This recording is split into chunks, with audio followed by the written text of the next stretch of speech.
Hello viewers, welcome to Brainaid where sharp minds create sharpen. तो आज हम जिस टॉपिक पे बात करने वाले हैं वो है home rule league movement of 1916। So home rule league movement के बारे में जानने से पहले हम उसके बैकग्राउंड के बारे में थोड़ा जान और समझ लेते हैं। तो home rule league movement start होने के दो प्रमुख कारण थे। उनमें से एक था बाल गंगाधर तिलक जी का जेल से छूटकर बाहर आना, जो कि मेंडेले जेल में डाले गए थे सूरत कॉन्सिक्वेंसेस के थ्रू। और दूसरा प्रमुख कारण था वो वर्ल्ड वॉर वन का स्टार्ट होना। वर्ल्ड वॉर वन के स्टार्ट होते ही उसका प्रमुख और मेन जो इफेक्ट था वो इंडियंस पे आने लगा था। वो इंडियंस को बहुत ज़्यादा इफेक्ट करने लगा था। और इसी दौरान मॉन्टेगू का एक स्टेटमेंट आता है कि Indians were affected in the white war. So here white war means European war and Indians were affected means Indians were bleeding. जो मेन स्टेटमेंट था वो ये कह रहा था कि Indians were bleeding in the white war, which means कि जो वाइट वॉर में यूरोपियंस वॉर था उसमें सबसे ज़्यादा दिक्कत किसको हो रही थी, वो इंडियंस को हो रही थी। क्योंकि इंडियंस वर्ल्ड वॉर वन का इम्पैक्ट इंडियंस पे कुछ इस तरीके से पड़ा था कि ब्रिटिशर्स ने इंडिया पे टैक्सेस बढ़ा दिए थे, फोर्सफुल रिक्रूटमेंट हो रही थी आर्मी में। एंड थर्ड वन इसकी बेसिक एसेंशियल रिक्वायरमेंट्स की जो प्राइसेस थी वो इतनी ज़्यादा बढ़ गई थी कि इंडियंस उसे अफोर्ड नहीं कर पा रहे थे। So all these consequences together led to the formation of Home Rule League movement of 1916. So Home Rule League movement start होने का प्रमुख तो यही रीज़न है। और home rule league movement organise किया गया था एनी बेसेंट और बाल गंगाधर तिलक जी के द्वारा। सो बाल गंगाधर तिलक के बारे में हम सभी बहुत कुछ जानते हैं। और एनी बेसेंट जो थी, एनी बेसेंट वो एक आयरलैंड की सोशल रिफॉर्मर थी जो कि इंडिया में एक मेंबर ऑफ थियोसॉफिकल सोसाइटी के तौर पे आई थी। और उन्हें इंडियन कल्चर और सोसाइटी में बहुत ज़्यादा दिलचस्पी थी। सो जब वो इंडियन सोसाइटी में जब वो आई तो उन्हें यहाँ की इंडियन पॉलिटिक्स में बहुत ज़्यादा इंटरेस्ट आने लगा और वो इंडियन पॉलिटिकल मीटिंग्स और पॉलिटिकल ऑर्गेनाइजेशंस में पार्टिसिपेट करने लगी। तो इसी दौरान एनी बेसेंट ने ये होम रूल लीग मूवमेंट का आइडिया दिया। और इसी वजह से home rule league movement of India was inspired by the Ireland. तो फर्स्टली ये आयरलैंड में इम्प्लीमेंट हो चुका था, इसके बाद इंडिया में आया। तो इंडिया की जो होम रूल लीग मूवमेंट था वो आयरलैंड से इंस्पायर्ड था। एंड बाल Gangadhar Tilak and Annie Besant दोनों ने मिलकर एक होम रूल लीग मूवमेंट बनाया। लेकिन दोनों के कॉन्सिक्वेंसेस क्या थे कि दोनों अलग अलग फॉर्म में बनाए गए। एक एनी बेसेंट का मूवमेंट था, और दूसरा था बाल गंगाधर तिलक का मूवमेंट। दोनों सेपरेट बनाए गए। इसमें एक प्रमुख बात यह है कि ये इंडियन नेशनल कांग्रेस के द्वारा सपोर्ट तो किया गया लेकिन लॉन्च नहीं किया गया।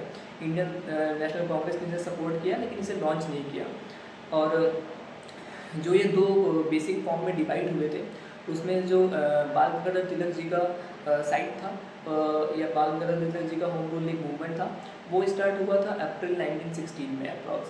और जो एनी बेसेंट जी का था वो स्टार्ट हुआ था सितंबर 1916 में। और होम रूल लीग मूवमेंट जो था वो बाल गंगाधर तिलक जी का हेडक्वार्टर था Bombay. And Annie Besant ji का था अध्यय।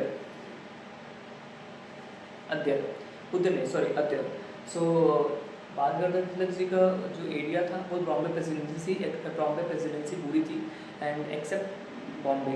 एंड एनी बेसेंट जी का जो प्रेसिडेंसी था या जो एरिया था वो था rest of India apart from the Tilak ji's area. So home rule league movement was basically an all India movement which is divided into two parts. First is Tilak's part and second is Annie Besant parts. तो let's talk about the demand of home rule league movement. So demand of home rule league movement was simply Swaraj. They wanted Swaraj and as self-rule. They wanted to themselves to form a party and govern by themselves. Second, they wanted the division of states on the basis of their language or linguistic division. They wanted Indian states to divide on the basis of their language. Third one, they wanted education to be provided in their own language, in their regional language. And Home Rule League movement was joined by Jawaharlal Nehru, Motilal Nehru, C.R. Das and many prominent leaders. And it was also not joined by Mahatma Gandhi, Muslim communities and other communities also. So decline of Home Rule League movement was started by the declaration of Montego, which means Montego Declaration 1917 के बाद Home Rule League movement जो decline होना शुरू हो गया था। So Home Rule League movement का decline होने में बहुत प्रमुख कारण है मॉन्टेगो डिक्लेरेशन का, जिसमें ब्रिटिश और मॉन्टेगू ने एनी बेसेंट से वादा किया था कि इन फ्यूचर हम आपको एक सेल्फ रूल करने के लिए अब खुद गवर्निंग बॉडी बना के देंगे।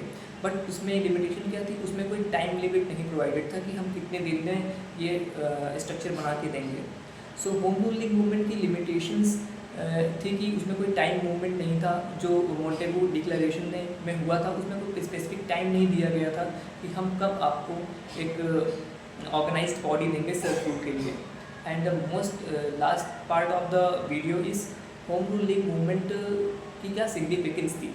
So basically home rule league movement की सिग्निफिकेंस एक ही जान पड़ती है या इस पूरे कॉन्सिक्वेंसेस के थ्रू यही लिखी जा सकती है कि होम रूल लीग मूवमेंट के दौरान पहली बार ब्रिटिश गवर्नमेंट ने स्वराज को अनऑफिशियली माना था या अनऑफिशियली ये हामी भरी थी कि हाँ हम स्वराज के बारे में बात कर सकेंगे या हम स्वराज के बारे में सोचेंगे। So this was the only significance of the home rule league movement. And that's all for the video. And if you like the video please do subscribe and do comments, and if you want to improve something from me then comment it, and if you like it please like and subscribe. Thank you so much for watching.